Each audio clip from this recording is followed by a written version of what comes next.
people start to feel like, oh, it's a job interview. Like Yeah. you have to prove Yeah. yourself. The fact that I'm here means you've already proved Yeah. something. Yeah. And so it's more like grandpa telling war stories. Yeah. Or two blokes at a pub Yeah. catching up, like, oh, what's something that the next generation should know? Yeah. Or like what's something that didn't go well. And Yeah. so that's actually something I want to start off Yeah. with. So stress. Yeah. You said stress is actually a gift from God. I'm going to challenge you on that one, actually. Yeah. I've had it where I've been like throwing up at 2 a.m. because Mhm. payroll is coming up. Mhm. And you've mentioned like payroll is a scary thing. Like people's livelihoods need you to succeed. Clarify that, because I'm not quite sure I buy that stress is always a gift from God. Yeah. It's such a fun conversation, because typically people who aren't very thoughtful are like, okay, yeah, I get that. And whenever someone's like, I disagree with that, it's because they have a story. And frankly, I always like pucker up a little bit when someone challenges it, because I'm like, all right, the model hasn't failed yet, but I don't know. I mean, maybe you're right. And so I don't know. I love the question. So to go through the model of why stress is a gift, life telling you it's time to grow. Sure. God telling you it's time to grow. And then, so we need to look and see, which one of my pillars do I need to increase to be able to have more capacity to handle the stress, right? So, you mentioned up at 2 a.m. throwing up payroll. Yeah. Last year, Monday before Thanksgiving, Okay. I am, it's quiet. Like our team is off for the week because no one's doing interviews, the week of Thanksgiving typically. And I'm, in the morning I'm praying, and then I'm looking, I'm like, I better look at the bank account. Okay. And I'm like, okay, there is $4,000 in there, and we have payroll that's going out on Friday, and it's going to be more than that. Oh, how much more? I don't think it was much more. It was maybe like $9,000. Okay. And I was like, dear Lord, like, I don't know what to do. Now, here's where I haven't shared this with anybody, and it's a blessing and a curse. So our whole business has been bootstrapped. I've funded the whole thing. Okay. So no investors. We have no investors. Okay. So we have investors. As far as our team is concerned, we have investors. Sure. The Perry bank account is the investor. I come from a family who had credit card debt into their 50s. So I don't come from any money whatsoever. My wife doesn't come from any money whatsoever. Her dad worked a $17 an hour job for 40 years. And her parents were divorced. Her mom worked part-time. So when we're the investors, like, it's not like there's a big bankroll. It's all the money the Perry family has ever made. So there is always kind of this backup. Like when I went into starting this business, I did the math, and it's like, I have 5 years of savings for us to live, minus then whatever has to go into the business. And then that's like an Excel spreadsheet. So Excel spreadsheets work differently than seeing your bank account going down. And then the real conversation of having 5 years means at €5, it says 0. Are you going to go to 0? Which you have. And I don't know. So my wife and I had to have some tough conversations about what do we go to and how far can we go before we need to discuss it. And then when do we have another discussion? So anyhow, in that moment though, I was praying, and God gave me a verse, and it's right here. I have this sitting. I've had this sitting here since that day. And it's Deuteronomy 28:12. And it says, the Lord will open to you his good treasure, the heavens, to give you the rain to your land and in its season, and to bless all the work of your hand. You shall lend to many nations, but you shall never borrow. And so in that moment, I was like, that tells me that I'm not going to have to borrow to do this. This is really corny. I hate to say it. I don't even know how we made payroll. I don't remember where the money came from. I think it might have been like a deposit from a new client or something, because back then we were just a monthly recurring revenue model. All the bills had been paid. Everyone had paid their bills at that point. Or we had people that are way past due. We made payroll, and we've always made payroll. Now, I would say we've always made payroll. I haven't been paid, but we've paid everyone who works on our team on payroll every time, the full amount. We've paid severances or some version of severance to everyone we've had to lay off because of business decisions we've made to go a new direction where they weren't needed anymore. We paid Christmas bonuses to our entire team. We paid them a month. Our entire Filipino team, we paid them a month of salary. That's the 13th month, It's right? the 13th month. That's required for employees. We don't have any employees there. They're all contractors, but we paid them anyways the week before we laid them all off because we told them we would. We decided our business is going another direction. We do not need 20 people in a call center, so we let 12 of them go. We still paid them the whole bonus and paid them severance. God has always provided. And that's one of our core values is generosity. And so that was a time, though, that it was like, it's not going well. I don't know where it's coming from. And I don't necessarily have a glorious ending to it yet, other than we're 6 months later and we've made payroll every time. I will tell you this, though. We had a prophetic word. So we have a prayer team. So we have 12, those 12 people, there's 10 on the wall, and there's 2 leaders in India that we pay. They're all Bible college students. We pay their room, board, and tuition, and they pray for our company for an hour every single day. And then I have a chief prayer officer here in the United States that coordinates all of that. But most of them have either gotten kicked out of their family for coming to faith in Christianity and are in Bible college and they have no one supporting them, or their family got kicked out of their village because they became Christians. Datta is the oldest gentleman. He's in his 30s and he went to Bible college. And so he is very prophetic. The dude will do 40-day fasts and pray for us and pray. Fasts, like not just the one. I haven't asked him, like, does that mean you're seriously not eating for 40 days? I would not put it past him. Yeah. The dude is wild, like incredible. But he gave us a prophetic word back in right at this time and said, the Lord told me that after May, you're going to have incredible breakthrough in your company. So we've held on to that since then. At that time, I'm like, oh my gosh, how are we going to make it through May? Here we are, a couple weeks into May. And I'm excited for, I can just see all of the things that God's doing. But that was an encouraging word for us to press through, not borrow, and continue on.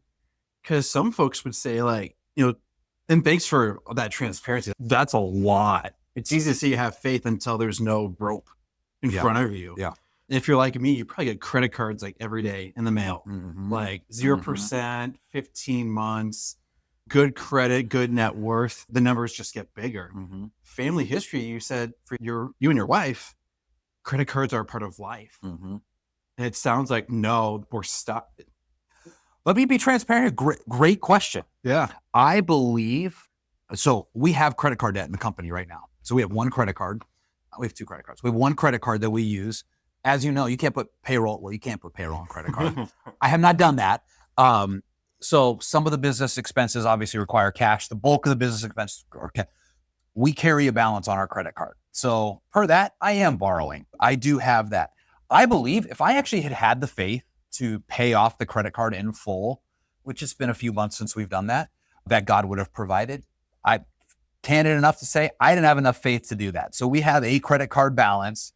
And, I'll just say this, like I look at our bank account right now and it's like, gosh, I don't know where payroll's coming for next month. That's because we're running 80 grand a month in expenses right now. Back then, I didn't know where, we didn't have enough in there for 3 days. And so I look back and I'm just thankful for what God has done, even since then. And it's everything's relative along the way too. So I cut you off there, but no, it's all good. That's something that family history wise, having to do a reset, relying on finances. Feel free to, this probably won't add to your content, but dad was always a high income sales earner, like software sales.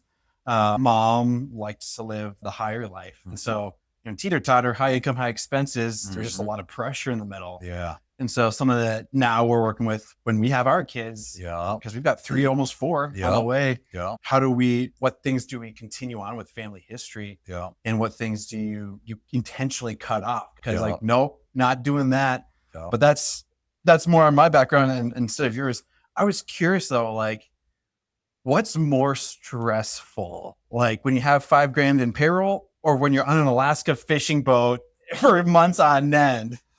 So Alaska fishing boat for sure. Okay. Going back to the original premise of question and stress being a gift. Yeah. I didn't have a lot of capacity back then. That was my first job. Yeah. So I was in over my capacity every single day. Yeah.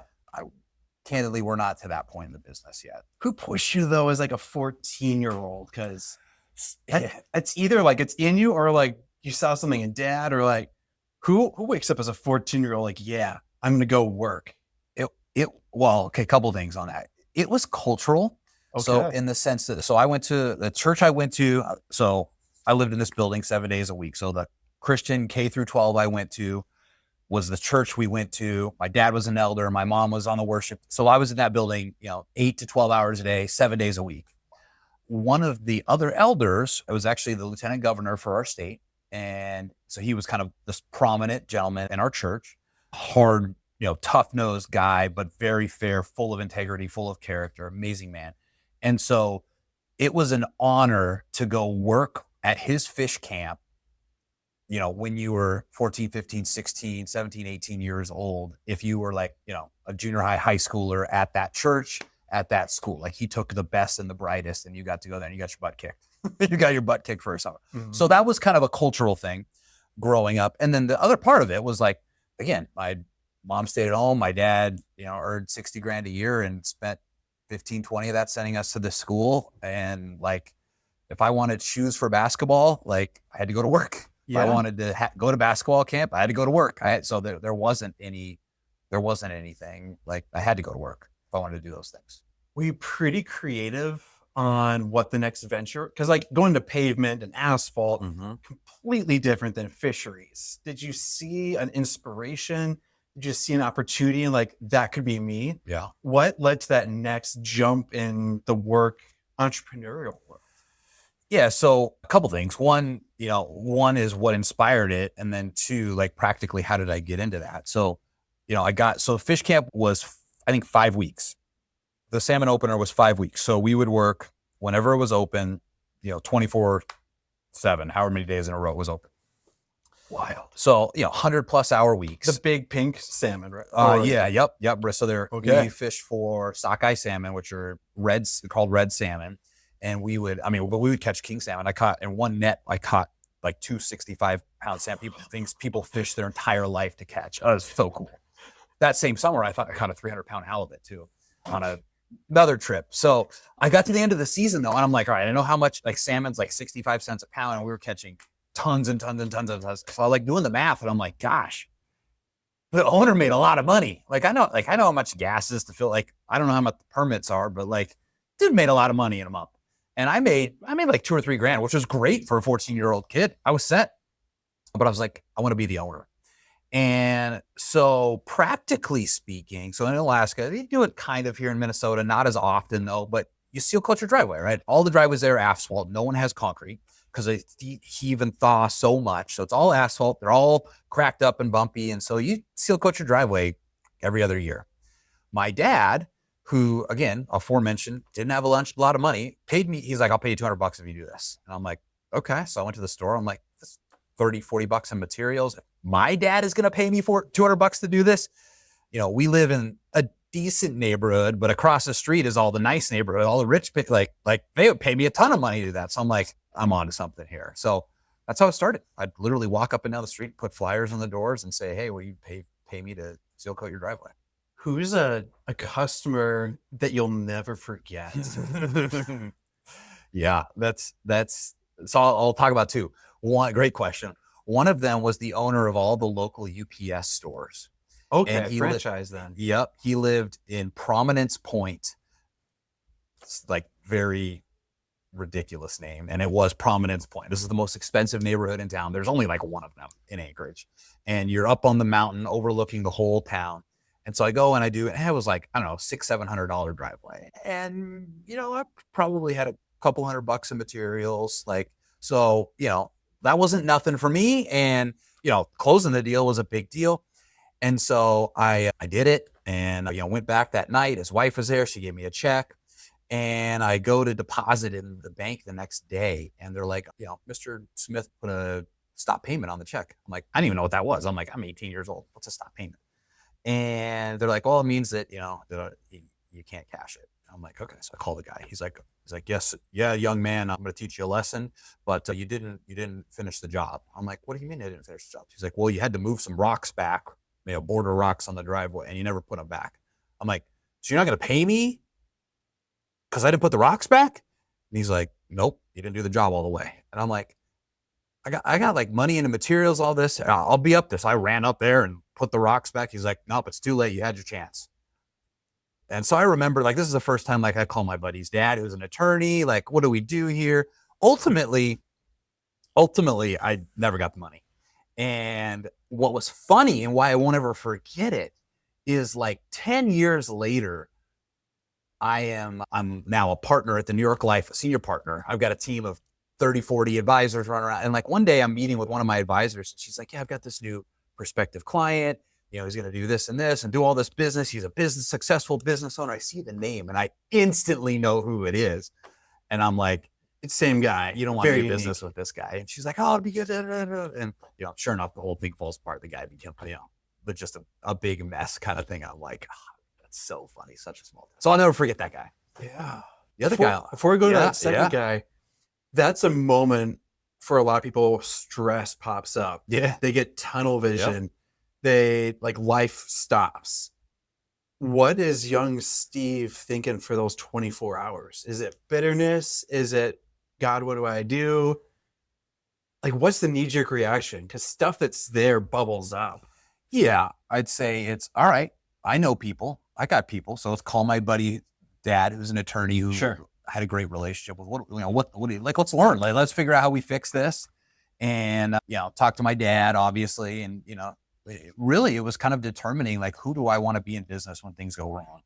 And I decided really at that point, like that was a really good early lesson on like, what's my time worth? How much time am I going to spend fighting this? What's the likelihood that I get my money back? What is the opportunity cost? Frankly, which was the first time I ever telling this story. That's huge. Which transpires 20 years later when I leave New York Life. I left and so the story, I got fired. After 17 years, I got fired. And all my friends who were like home office executive vice presidents were like, how could you get fired? They're like, Steve, we sat here and criminals would take a year for us to fire, to go through HR and legal and make sure we dotted and like you told them you were going to leave 2 weeks ago and they fired you in 2 weeks. That doesn't make any sense whatsoever. And, you know, the reason they fired me for was in really strong conflict to the most recent report I had gotten. All that. I mean, I know why they fired me. I don't blame them.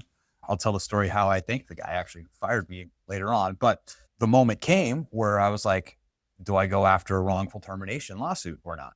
Now, I'm a 37-year-old white dude. Like, I'm the least lawsuitable person that you can have for this. But I could probably win something. But in that moment, I'm like, how long is that going to take? Like in the 2 weeks I was waiting for their response on the official reason for my termination, I checked my email 17 times a day. I don't want to check my email 17 times a day, seeing if I got an update from an attorney or from their attorneys. And what's the most I'm going to win? $1 million? That brain space that this takes up is going to cost way more. Like I'm leaving for $1 billion opportunity. Why would I take my biggest asset, which is my concentration, my focus, for the next year to win $1 million? Doesn't make sense. And so the media is like, no, I'm not going to do that. And just move on. But that you could trace it all the way back to that first time when I had an opportunity. Do I sue this guy? Do I go to small claims court with this guy who stiffed me on a $700 bill? That's interesting. There is a repeat instance. And you almost have that flashback of what are my personal values? Who is my character when, you know, people are watching? Yeah. It's not when no one's watching and everyone's now watching. Yeah. The home office, the advisors, the regional VPs, everyone's now like waiting with bated breath. Yeah. Have people reached out to you since then and said, hey, that really made an impact on me? Or has it been pretty quiet since New York Life, at least? Yeah. So again, a portion of that, I didn't know what business I was going to start at that point, but I knew it was probably going to be serving some of the people that were still at New York Life. And so that played into the decision too. So so I've had, you know, a couple dozen of my former colleagues as clients. It's really gone to the point now where we're not working in that marketplace at all. I don't have any clients for that. I have one left. Sorry, Matt, we're going to have a conversation soon. And so the that has not necessarily been the direction that we've gone. And Cool. so, but yeah, I still have friends from, I mean, I talked, two of them called me yesterday. Like, so I still have friends from that world. I'll tell you the story.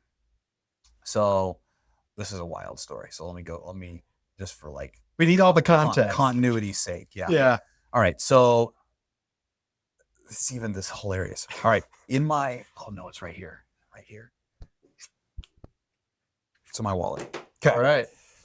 Yeah. What are we looking at here? It's in the wallet. So this is a Chaska gift Town card for Course. Chaska Town Course. Okay. It says second place. Meaning first loser. I was the first loser. For me, winning a golf tournament and getting any money is a big deal. Okay. So this was September 18th, 2023. It was a Monday. I put together a golf team, and we played in this tournament, Chapel Hill fundraiser at Chaska Town Course. Yeah. We got second place. I left that meeting and went to Tequila Butcher in Chanhassen. Yeah. And met with my boss, who's head of all of the middle of the United States. Big guy. Then. Yep. So I walk in there, and he's already there. Okay. And is that normal or? No, he's usually right. Okay. And because I was a little early, and I actually knew my wife called me to tell me this was going to happen. I knew I was getting fired. So you were walking into a trap. I'm walking in. So I was going to meet him to discuss. 2 weeks earlier, I told him I'm probably not going to be here at the end of the year. This was the meeting 2 weeks later to say for sure or not if I was going to be leaving. Sure. I found out that earlier that day that he was going to fire me because he had shared with a couple other people that he had to do the hardest thing that he's ever done in his 33-year career. Like, we were close. Like, his daughter babysat our kids. And so I walk in, so it's him and then an attorney. Like, I'm like, I don't know who this dude is. Some dude in a suit that doesn't belong in Chanhassen. And so we sit down, and he tells me, hey, New York Life's decided to terminate your contract. And I'm like, okay. He's like, you don't seem very surprised. I'm like, doesn't really sound like negotiable. He's like, well, I guess that's not. I'm like, okay. And he's like, why are you so okay with this? I'm like, Toby, this is not a surprise to God. And this is this is 100% part of his plan. And so if his plan is for me to move, I'm excited for what he's got next. And I stood up, I gave him a hug, and left. The attorney too, or no? Not the attorney. The attorney was like, what just happened? So that gentleman, his wife had been going through glioblastoma, stage 4 for the last 2 years, and was right at the end. So that was September. In December, she was all the treatment programs, all the trials, everything, and there was nothing left. And so we all went, 40 of us went to their house and just sang worship songs and prayed over her. And I got to pray over her and him. And that's the first time I'd seen him since that day. And a couple weeks later, she passed away. Man. So the funeral comes up, and again, they were close. And I had hired his son at the office, close, poker nights, Friday nights at his house. And so of course we're going. I didn't really realize what we would be going to, though. At the funeral. So we go to, so it's a Grace Church. So we go there. Me and my wife go there, and this is January, so 4 months after I'm fired. Again, I had 17 years at this company. You're still recovering. Yeah, yeah. So I get there, and we walk into the room before, kind of meet and greet, whatever, beforehand. There's 100 people in the room, and 50 of them are either the people from my old office that I led that had no idea why I left. That was the last time I talked to anyone from New York Life. They shipped me my stuff from my office. I couldn't talk to anybody. So I was like, oh, I haven't seen you in 4 months. Where did you go? And the other half were all the managing partners, my colleagues, and senior vice presidents, including all the way up to the guy that fired me. Okay. So, we go shake everyone's hand. I haven't talked to any of them, obviously, hugs. It was 17 years. I grew up with these people. Yeah. So we go into the ceremony, and the minute we sit down, so first off, no one would sit by us. So my poor wife, 4 months later, we would have been surrounded by people. No one would sit by us. We're in this row basically by ourselves, and everyone's in front of us and after us. And the guy the head of the company, the head of Fortune 100, sitting in the aisle across from us. And I hear God go, I want you to thank him. And I'm like, it was like almost audible. I'm like, what? I'm like, God, is that you? Yeah, I want you to thank Mark. And I'm like, well, that has to be God. Cause like, that's not a thought that I'm creating in my head right now. Yeah. And so I'm like, okay, what do you want me to thank him for?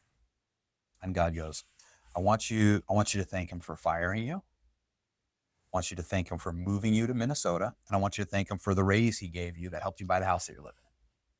I'm like, wait, say those three again. Those are important. And it was actually the reverse order. Yeah. I want you to thank him for moving you to Minnesota, because when we moved here from Texas, he was the one who chose to give us the promotion, the opportunity to move here. Okay. I want you to thank him during COVID. So when I moved here, I inherited a very challenging office that took a nosedive. And so the compensation of the office got cut in half after 1 year. And he was like, no, that's not fair for Steve. We'll keep his comp where it's at. So, gave me a huge multi six-figure raise that allowed us to buy our house that we lived in. Okay. And I want you to thank him for firing you. I'm like, okay, all right, Lord. Okay, I'll do it. You know what? I'll send him a text when we're all done here. He's like, God's like, no. He's like, I flew him from Manhattan to Eden Prairie, Minnesota on a negative 15-degree day to put him in a church right next to you. You think I'm asking you to send him a text message? You got to do it today. And I'm like, okay, all right, Lord. All right, I'll do it. But God, it's a funeral. Like, this isn't really appropriate. Like, this is not I'll do it, but You're gonna cause a scene. This is not an appropriate conversation to have. Yeah. And so I'm like, God, I will do it. But like, it's got to be obvious. Like, you got to make like an appropriate situation for it. And so then I'm just sitting there. My wife's sitting there. Great sermon, like great, whatever. Yeah. And so we wrap up. And so we're kind of in the back, and like everyone files out from the front row. Sure. And they're going like, we're on one side of the church. They're going to the other side of Grace, which is like a whole zip code, and like eating, like having a reception or whatever. So we're like some of the last people. And then I see someone, we're talking, and everyone files out. Everyone goes to the other side of the church. And so we talk for like 10 minutes, and then we walk out. We walk to the lot, the entry area, which is still a long ways away from where everyone is. And like, it's like we could turn and just leave, because we're like, it's kind of awkward. My poor wife. And as we're just about, I look up, and Mark's standing there. Mark's the head guy. Okay. with his two right-hand people. And it's just the three of them. And I'm like, hey, babe, you probably don't want to be here for this. She's like, what? And I start beelining over to them. And she's like, oh no, I'm coming. Okay. And so I start walking, and the three of them like look up, and they see me, and they like get closer, and they're circle talking. Like, is he gonna come talk? Something's gonna happen. And so I walk all the way up, and I'm like, hey, Mark, I want to thank you for something. He looks at me At a funeral. He's like, okay. And so the other two people are like, okay, we're going over here. And I'm like, hey, I want to thank you. I want to thank you for three things, actually. And I go, probably kind of strange. I wouldn't imagine like anyone's ever thanked you for this before. And I don't think it's an accident that like, I never thought I'd see you again. Like, and we're here today. And so I want to thank you for moving me and my family here. Like, we love Minnesota. We're thriving. Our kids go to an amazing school. We have an amazing church. Like, it's amazing. And you moved us here. He's like, you're welcome. And I'm like, and number two, like, during COVID, like, you gave us that raise and kept our comp level, and that allowed us to buy the house that we live in now. And man, like, raising my family in the house. Thank you for that. He's like, yeah, I remember that. Yeah. Welcome. And I'm like, and then, finally, probably never heard this before, but I want to thank you for firing me. I go, again, like, the fact that I'm here and we can have it, like, thanks for doing that. I go, I know why you did it.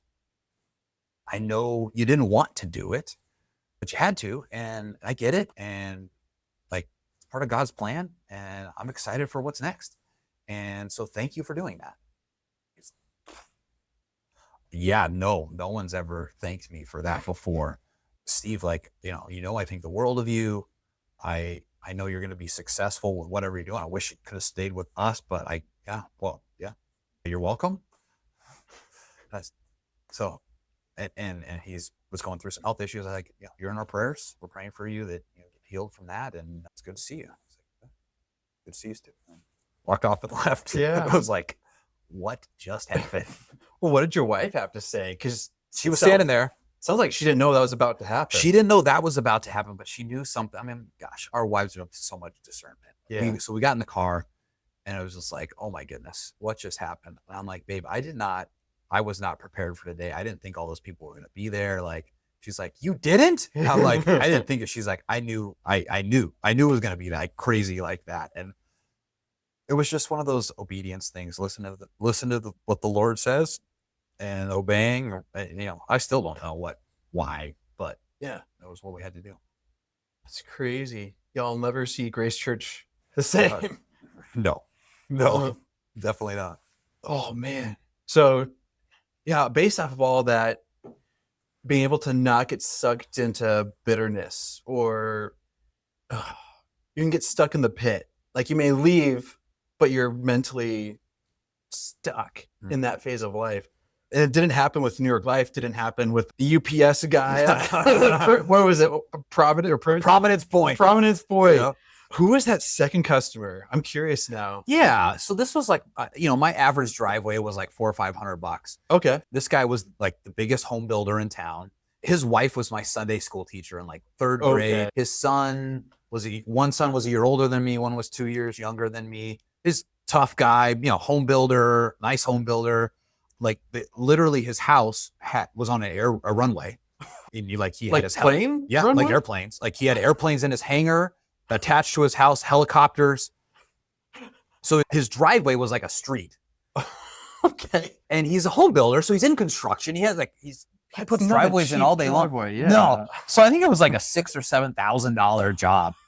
It took me 2 days, and like I had to hire like 3 extra people. But yeah, I made a bunch of money on it. So I'll never forget. Like it was 2 years. Like he talked to me about it at church, like once a summer for like 2 years, and like I just wanted that so forever. Was he your first whale client? That was my biggest client ever. Okay. Yeah. And so yeah, that was my first big client. That's 30 times the size, 20 times the size of an average job. Incredible. And so that was just super cool. Like the first guy trusted me to do a commercial level job. And I'll tell you what happened. Yeah. So I closed the business. I didn't know you could sell a business. And I closed it down. I didn't sell it. Okay. When I went into become an advisor at New York Life. And I had like 300 clients, and like there would be, it's every 2 years you do it. Okay. But a friend of mine that I basically kind of gave, time anyone called, I would send to him.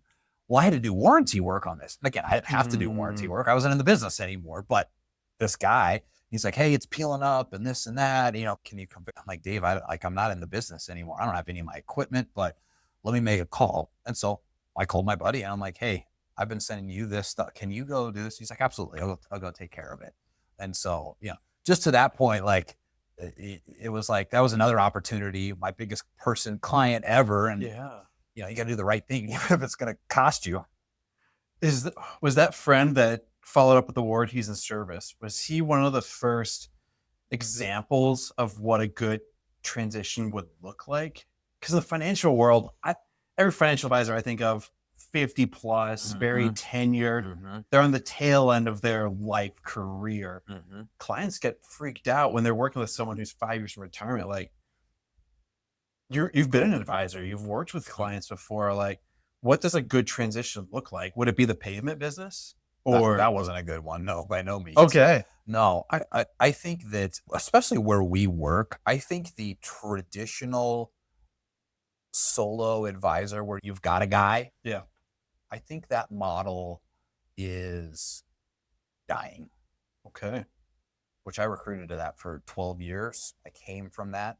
There will always be a place for it, but the rise of the corporately owned, the corporate's sounds too whitewashed, but the business of financial advisory, where, like, think about it. The solo advisor has to do everything: marketing, business development, lead gen, sales. They have to know about tax law and the market and and then service and like all these things. And then of course they hire help, but like you don't want an advisor who like let's take an accountant for example, right? When I hired my accountant, I'm like, hey, like you're building a business. That's a full-time job in and of itself. How do I know you're keeping up? How do you figure out what the new tax law is? He's like, I have 2 people on my team that's all they do is they just read new tax laws all the time. And then they let us know. So we implement it with her. So like that kind of thing in the financial advisory, like most of my clients, they have lead advisors, which are the ones who first meet with a client and get to know them. They learn about their issues and their problems and their worries and their concerns, and they help put a plan together. And then they bring in a service advisor who's going to maintain that relationship ongoing. And then there's people around them that are experts in the stock market and taxes and all of those things. Okay. That's what you want. I mean, and that's what I think the marketplace will move to. And so why do I say that? Because then it's not so dependent on the guy. In fact, in today's world, the guy in successful environments is becoming the CEO and isn't even client facing anymore, but he builds the team for all of those. And I say the guy, the gal, the guy. Sure. And just like any other business, people work in narrow lanes. They don't do everything with the client. And so that's occurring more and more and more in the advisory space, which then gets rid of the issue of having to have my guys getting older and older and older. Who's going to take over? Interesting. So that's a space I'm not as versed in. It kind of sounds like a car dealership. Like you have your person you get your lease from, and then there's the service department. When you say service, I'm thinking of the service place where you go in every 5,000 miles and you prevent a lot of scares and hiccups, and you can talk about things. And is that kind of how it goes? Like there's one person that gets you started, someone that keeps you going? I would say the lead advisor, the first person you first meet with is your traditional, is like what you would expect, someone with charisma and enthusiasm and is great relationally and engaging, but doesn't have the attention span to maintain a super long-term deep relationship. Kind of like a squirrel or something. Yeah, like you're like, I like this guy. Like, okay. But then you have the people, and you've probably met these people who are like, I want to be a financial advisor. The people who want to be a financial advisor can't be a financial advisor in the typical situation because they're thinking, I want to know all about investments. I want to know all about tax planning and estate planning. And I want to just sit and meet with clients all day long and take care of their needs. Sure. Well, someone's got to find the business, bring those people in. And typically that person doesn't have that skill set. That's the service advisor. So the person who wants to be kind of the academic and like constantly learning, and then really long-term relational, that's ultimately who their advisor is after they get brought on as a client of the firm. And that's who they want, is that person who just loves doing that. Right. And that's a special skill set. And so, when we're recruiting for firms, we help them fill both of those roles. So it sounds like, 2 completely different personality traits, maybe the same job title. One person that's, I don't know, high energy, charisma, very exciting, almost like a motivational person. But then the other one is that warm, grandfatherly figure that you're in good hands with. Is that the right way to think about it? Yeah, definitely. Okay. Definitely. For that relationship person, though, when you're reaching out and you're like, hey, we have a great opportunity for you, we're trying to fill this role, they're used to that relationship, that long-term development. What are some of the things that will magnetically pull that relationship person to the roles that you're looking to fill? What do they, like when we're recruiting for them? Yeah. Well, so a lot of people enter the financial advisor space through the Merrill Lynch or the Morgan Stanley or the Edward Jones or the New York Life or the Northwestern Mutual, where it's, you got to do everything. Okay. And then some of them are successful, less than 10%. Some of them are not successful, but they should have been. Okay. And what happens is the vast majority of them realize, I like this portion of my job and I put up with this portion of my job. And they have 2 options. They can do all portions long enough, hard enough to create enough excess revenue to then hire people on their team to do those other things. Okay. Or they can go find someone else who's already done that and then they can plug themselves into whatever capacity they like. And so a lot of those people find I like serving clients on an ongoing, annual, quarterly, regular basis and not looking for new clients. Somebody like, I love closing new deals. I love meeting new people, right? So they can do that piece. Some people are like, I just like going in the background and putting all the information into the computer and creating this beautifully mapped plan and updating it with, our clients regularly. That's a paraplanner. And so my recruiting team, they all have the same licenses, by the way. So it's really hard to tell from looking in a database kind of thing. But that's where our team goes and has conversations with them and say, hey, we've got this opportunity or that opportunity, which sounds intriguing. Interesting. Okay.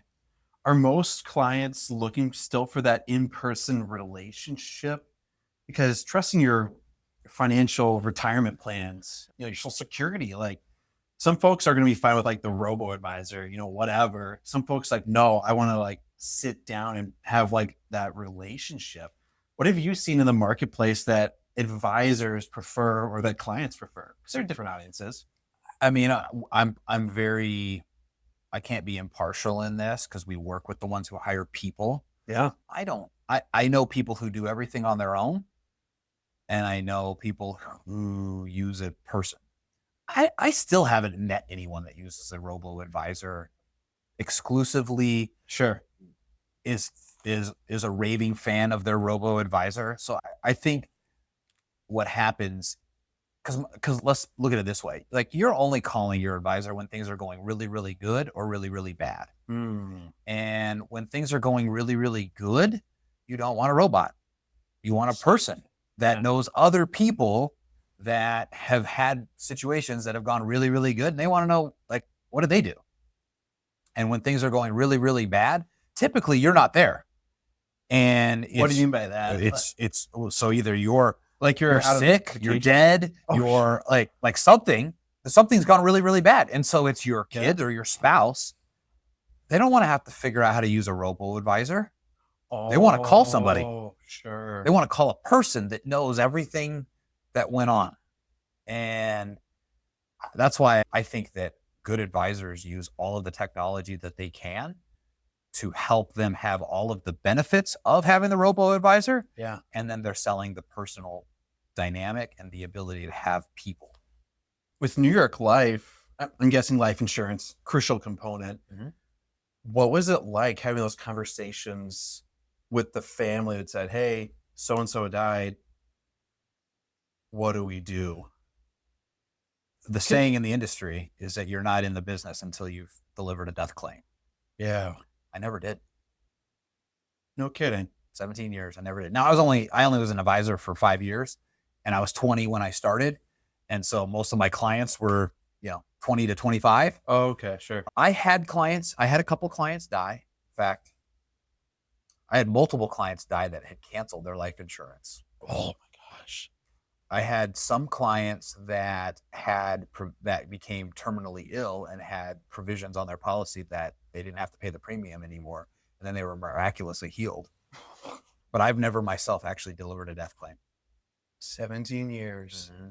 That's wild. So I guess if I was going to go sell life insurance again, that might be my claim to fame. Yeah. You want me to be you want to buy it from me because you won't die. I don't know if you've been in the business long. I haven't definitely not in the business. You haven't delivered the most sobering part of the job. Yeah. Let's talk about betrayal. Okay. It sounds like you haven't, I'll go on a limb. You probably haven't done a lot of betrayal. How have you had the client we'll just call him UPS client. Yeah. Or like getting gut punched, like in business, whether it's betrayal or whatever, we're going to call it COVID. Yeah. How do you recover, like emotionally? Like step one, like what just happened? Step two. Yeah. How do you recover from shocking setbacks? Wondering if this is too recent to talk about. I'll give you a minute or two to ponder if we go that way or not. Tequila and the Butcher, actually. About 2 years ago, my parents were in town, Christmas Eve. It was Tequila and the Butcher in Chanhassen next to Buffalo Wild Wings and Chipotle. And they said, we want to just catch up with you. I'm like, cool, that's great. My parents were staying at our house because we were out of town for Christmas. And when we came back, our bed sheets were a little ruffled. Like, okay, that's weird. My dad's stuff was in our room. My mom's stuff was in the basement bedroom. It's like, okay, it's kind of weird, whatever. So we want to like take out to Tequila and Butcher. Like, okay, cool. At 40 and a half years of marriage, Tequila and the Butcher, mom and dad said, hey, we're calling it good.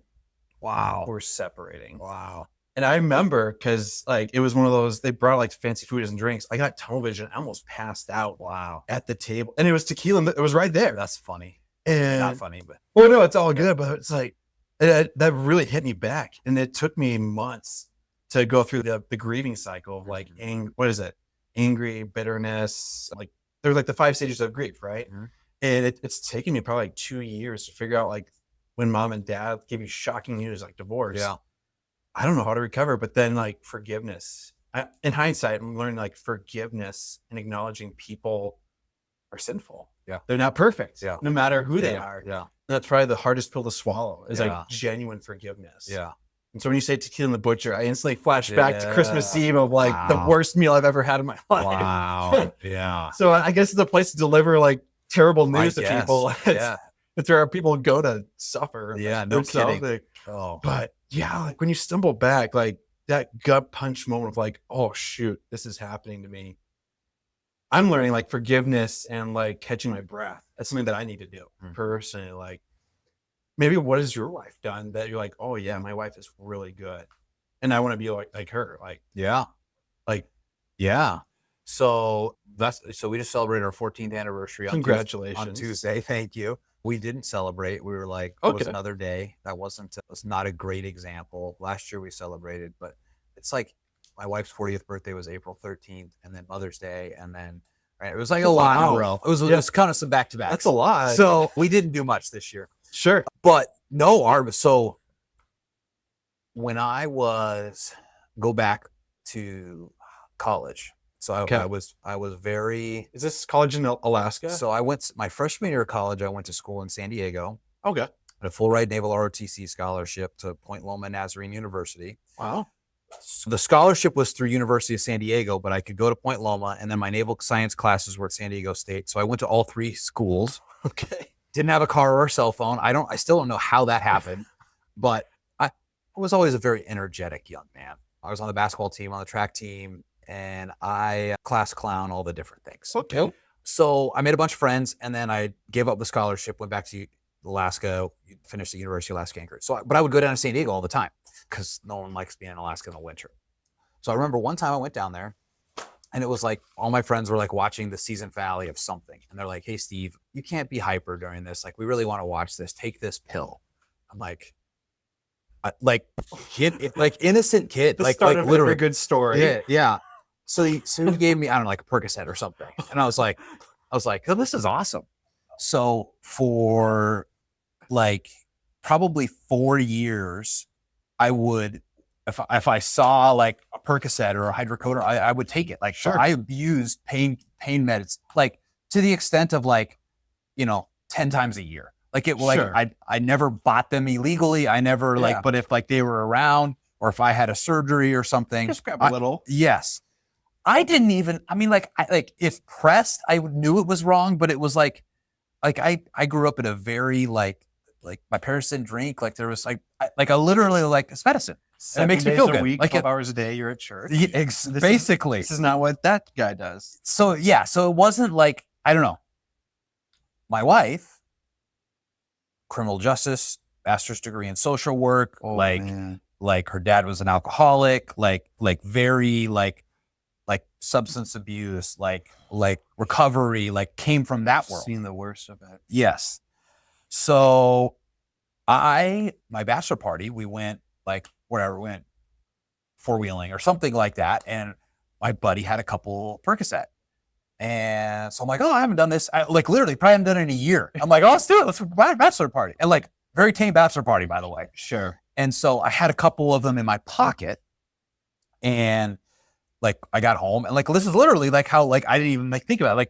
Like they were sitting on my dresser, and my wife came over, or fiance at the time, the day before the wedding. We was out of town, so we had to like pack, and so she was making sure I had everything I needed or whatever. And she sees them. She's like, "What are those?" I'm like, "Oh, there's some pills from the bachelor party." She's like, "What what? And I'm like, yeah, where'd you get them? I don't know, my buddy had them. He's like, have you done this before? I'm like, well, yeah, I mean, yeah. She's like, what? How? And I don't know that. And like, she left. And I'm like, this is 2 days before my wedding. She's like, I can't marry you. And I'm like, What did I do? whoa. Yeah. And so I called her. She didn't answer. Like, I'm like, I got to get someone else involved. Yeah. And so Call the pastor, the best man, like called our couple friend that had been married 10 years and it was our close friends. And we sat down and, I'm like, I looked her in the eye and I'm like, I swear I will never touch it again.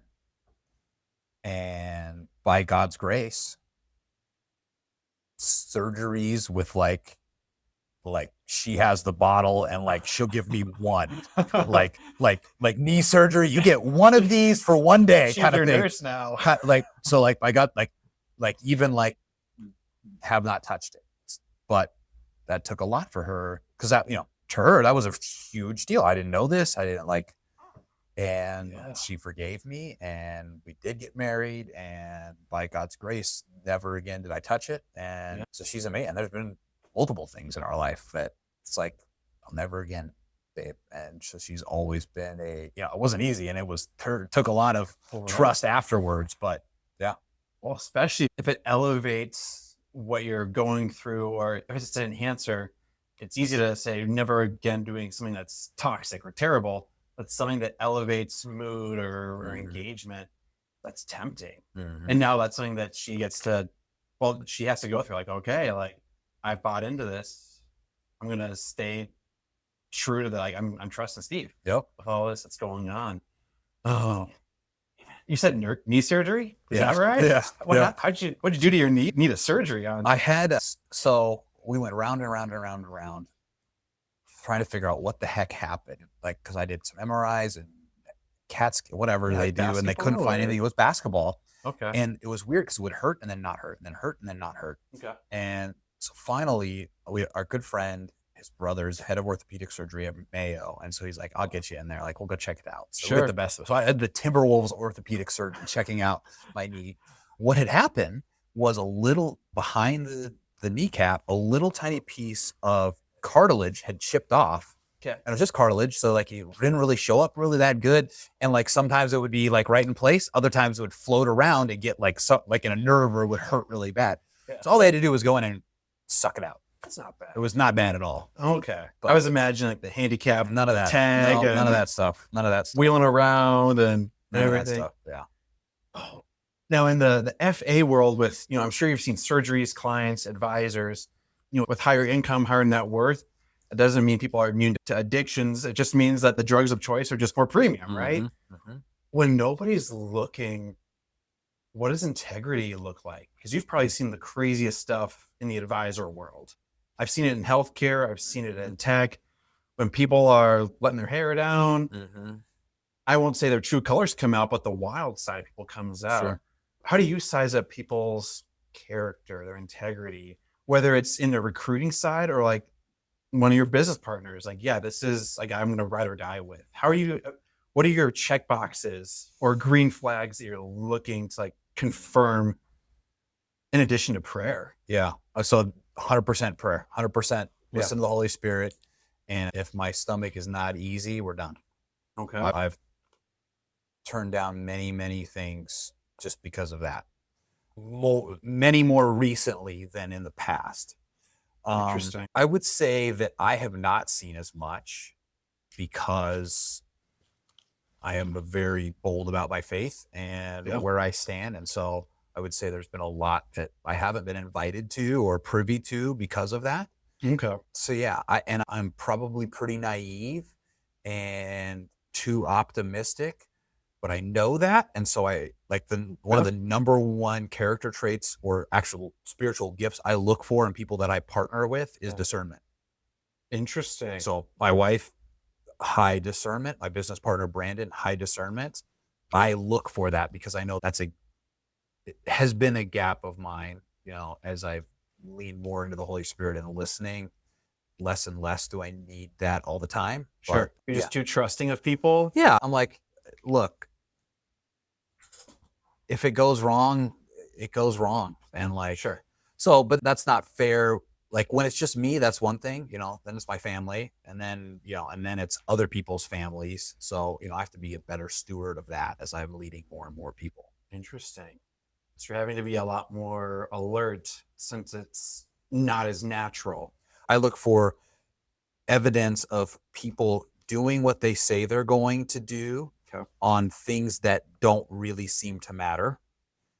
I look for people telling the same story multiple times and different ways and listening to if all of the details match up or if they exaggerate or change or do different things. Interesting. I listen specifically to anything quantifiable in a story, and then I look for numerical evidence or proof to back up that what they said was true, all without like asking them, like discovering it accidentally, or I just put markers in my mind and then I look for evidence to confirm what they've said without giving any indication that I'm doing that. And now they know. Interesting. Okay, so there's definitely telling the truth about their past is what I'm hearing. They have the same story. So ask about it from different angles. Things still add up. Oh. But not saying it the same way. If it's a script, sure, that doesn't help them. Right, because then they're being a robot. They're just going back to whatever they memorized. Okay. What sort of things have you heard from advisors when you're recruiting? So there's just a great opportunity and you've got, I don't know, 5 candidates and like they're all like pretty good candidates for this opening. What are some quantifiable things that could be like a red flag? Like assets under management, number of clients, like I just know the FA world. Like what are some quantifiable things that are like, I'm not so sure. I have my stomach's turning when I talk to this advisor. Yeah. Probably doesn't make great content. I don't know. Okay. I'm not in that world. Okay. True. Go back to the advisory firm or the guy gets out of practice and is the CEO. Sure. I haven't interviewed, but maybe 3 people in the last year. Okay. So I'm not in the day-to-day of that. Because you're more creating the teams, the culture. And we have a team of recruiters that do the interviews all day, every day. Interesting. Okay. That's really... So I could tell you, right? Like they're going to brag about how they grew their assets under management, where they're going to brag how much they sold. They're going to brag about their biggest client. And then we're going to look for evidence for that. We need to see, cooperation in that. We're going to ask them about their like background. Should we know anything? And then like, does something pop up that, wasn't there that they didn't say? So there's definitely things. Interesting. Okay. I just don't do it. Right. Part of the language, like when you're in this business of like advising financial services, there's a lot of stakes on the line for people. Like what's something that will just, in a moment, so I was like, will just piss you off. Yeah. Like instantly, like what's something that will trigger like this can't be in the Arrogance. Arrogance. Yeah. Who's someone who's arrogant that showed you can't stand that? So there is, as you can imagine, working with growing advisory firms, there's a lot of competition. There's fancy trips, there's money, and a lot of advisors typically tend to be some of the most successful people they know. And they, a lot of them think a lot of themselves. Interesting. And so in looking for new clients and working with new clients, there's a certain level of swag that, I would expect you to have. You need it. Yeah. But if it's all about you, and like, I don't want to recruit people to come work at your company. Like, I don't get about like the clients pay us, but like I care about the candidates too. And so I don't want to put someone in a situation like that. Is that an instance where like the Holy Spirit's told you like turn down an opportunity? Like, is that an example of it? We've definitely had that. Another thing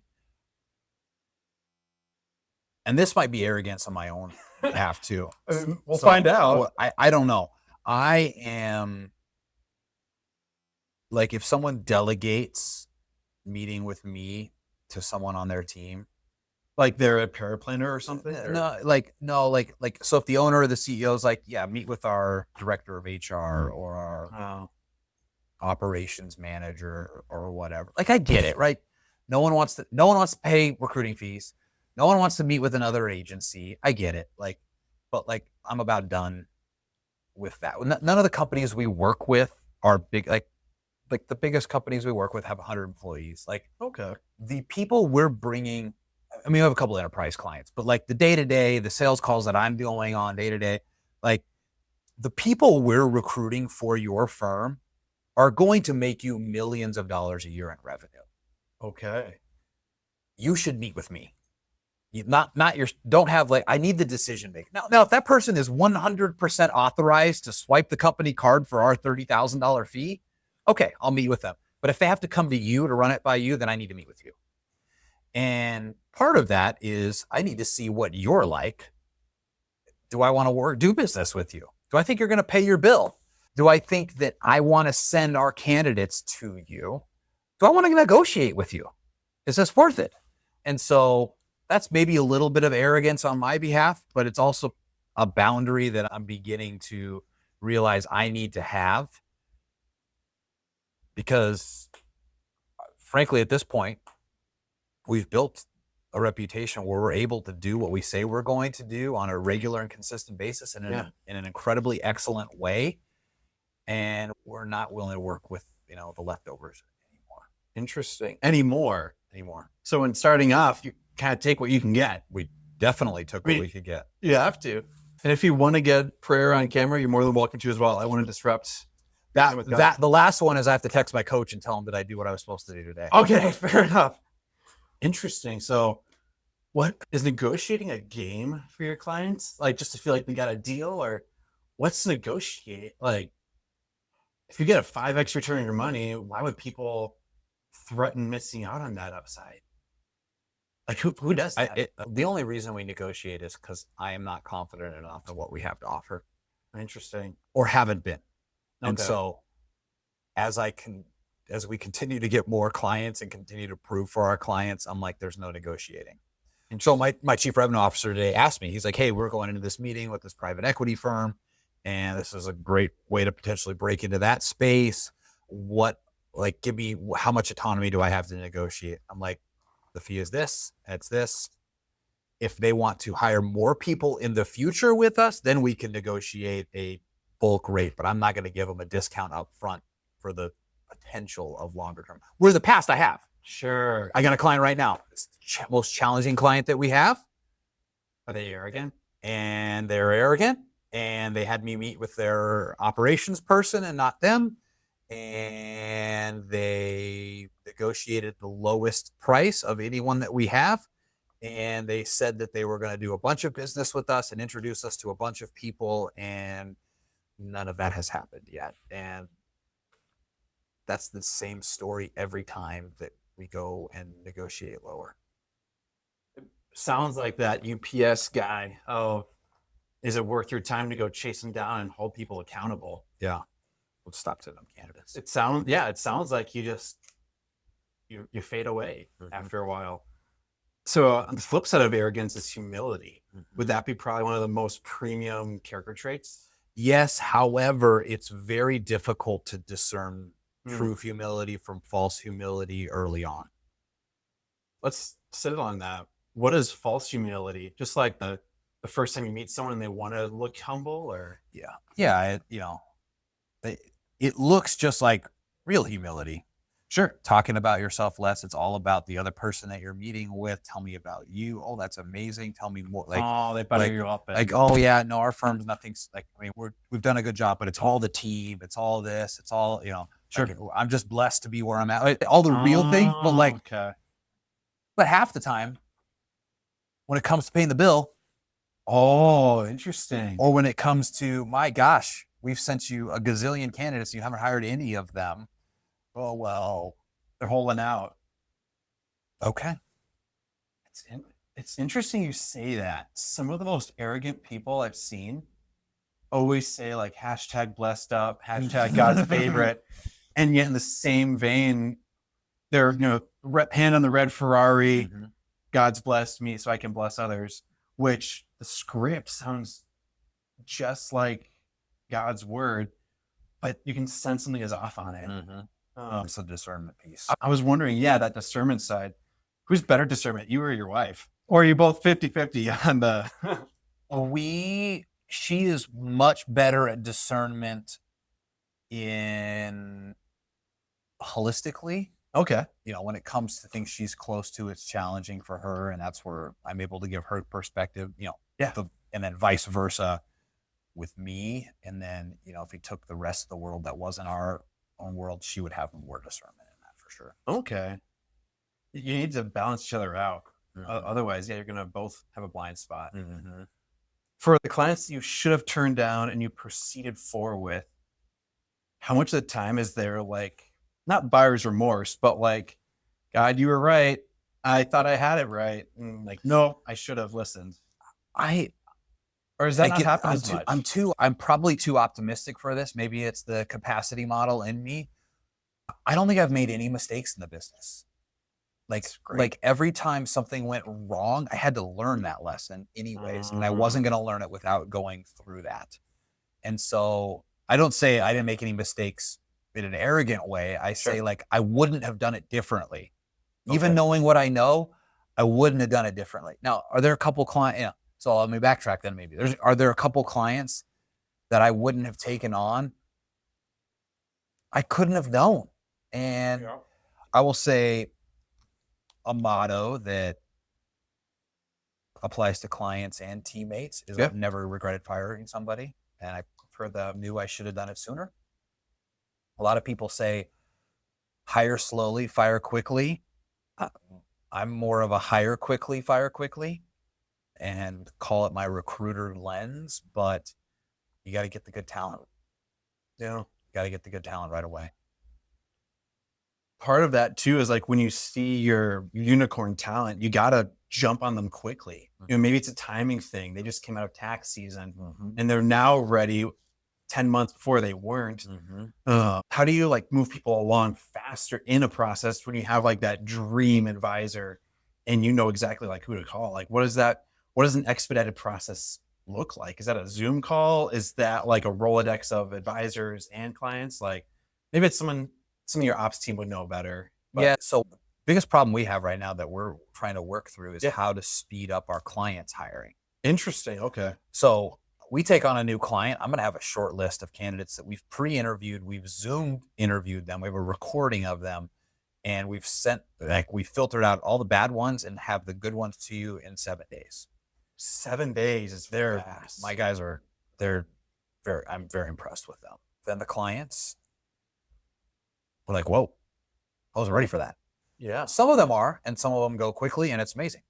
Others is like, they think and I wouldn't even say my clients, I would say people in general think that having a lengthy interview process and lots of steps is a best practice to getting and filtering out bad talent and getting good talent, filtering out bad talent. And maybe that was the case in 2004. Okay. But you can't do that now. So it's an old school thought process. We're still working out how do we get coach, train, develop our clients, because we recognize the conflict of interest, right? Because it's like, I want you to hire them quickly because then we get paid. Duh. Yeah. But I want you to hire them quickly because you wouldn't have offered to pay us unless you needed this person. And you're missing out on revenue right now because you don't have this person. So hire them. What's a typical like ROI that an office is looking for? So the industry statistic is that an average professional employee inside of a wealth management firm is about $150,000 in salary a year. Okay. Salary and income. OTE all together. Yep. Cool.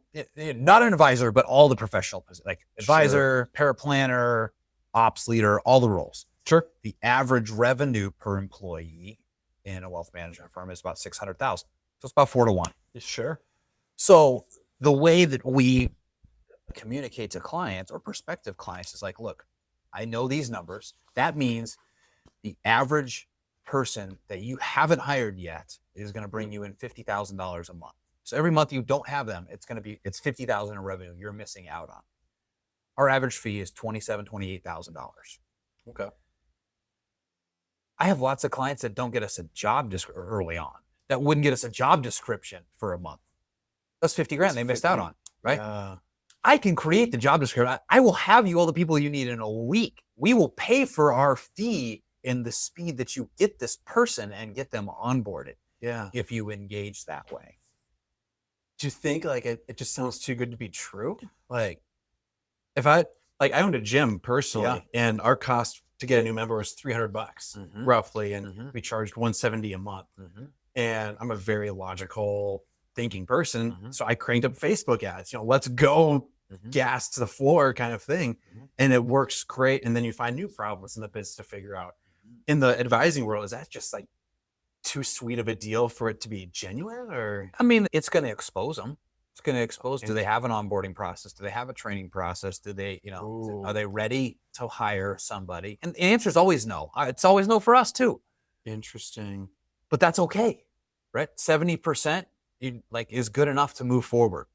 You don't need to get to 100%. And you're not going to figure it out until you do it. Interesting.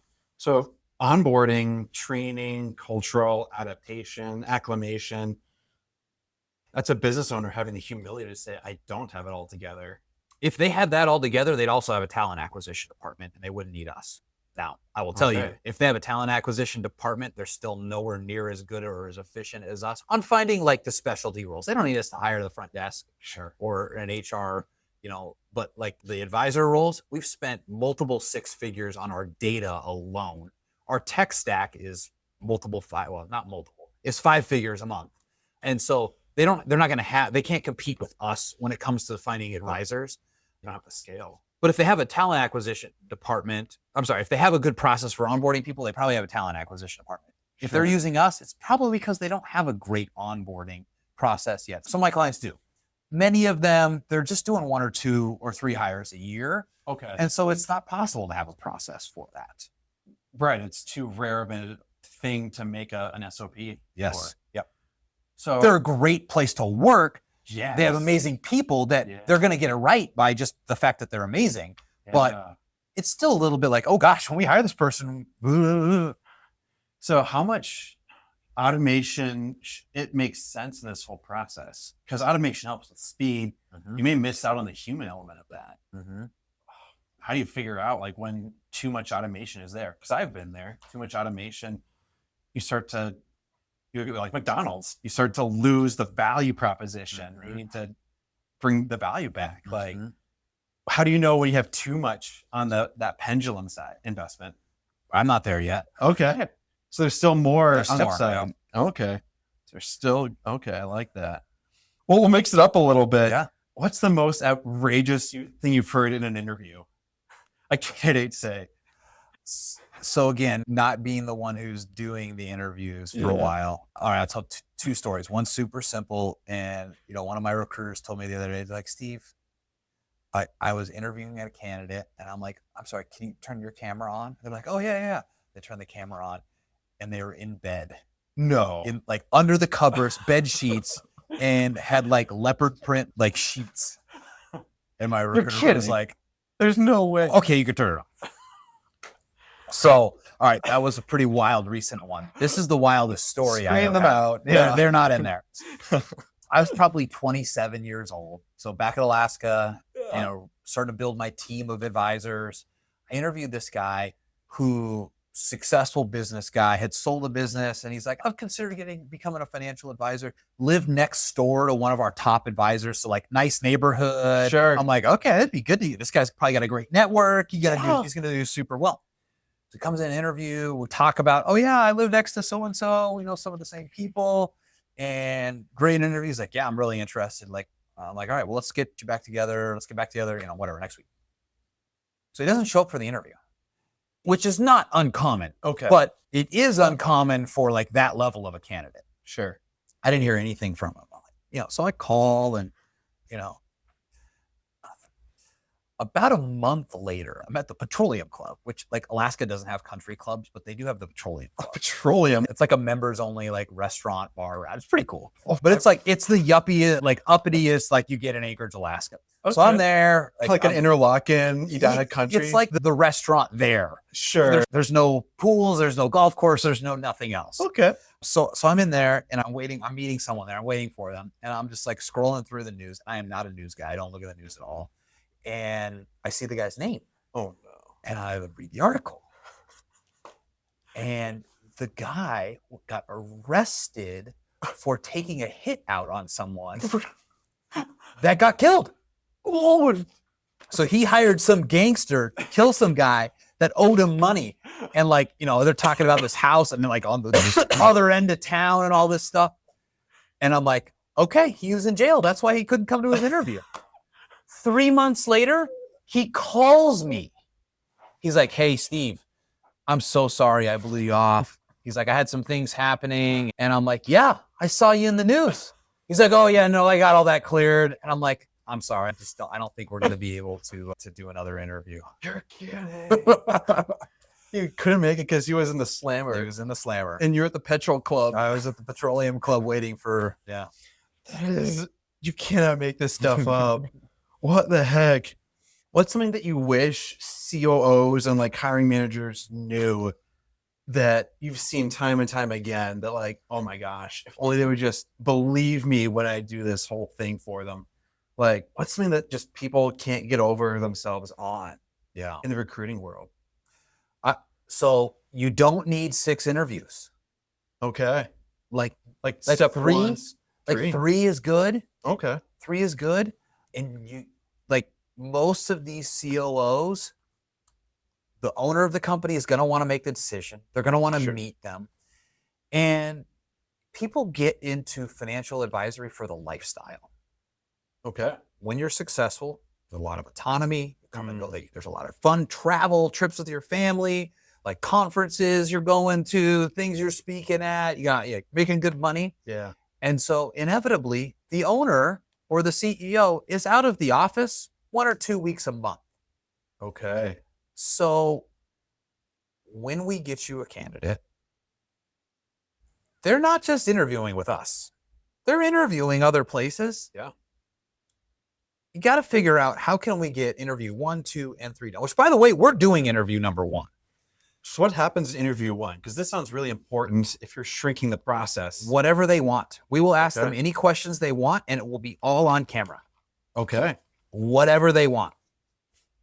And that's just like work style, like tell us their background. Sane and sober background. Yeah, everything. Everything. Whatever they want. We'll have generic questions. I don't even know what they are. Like my team does dozens of these a week.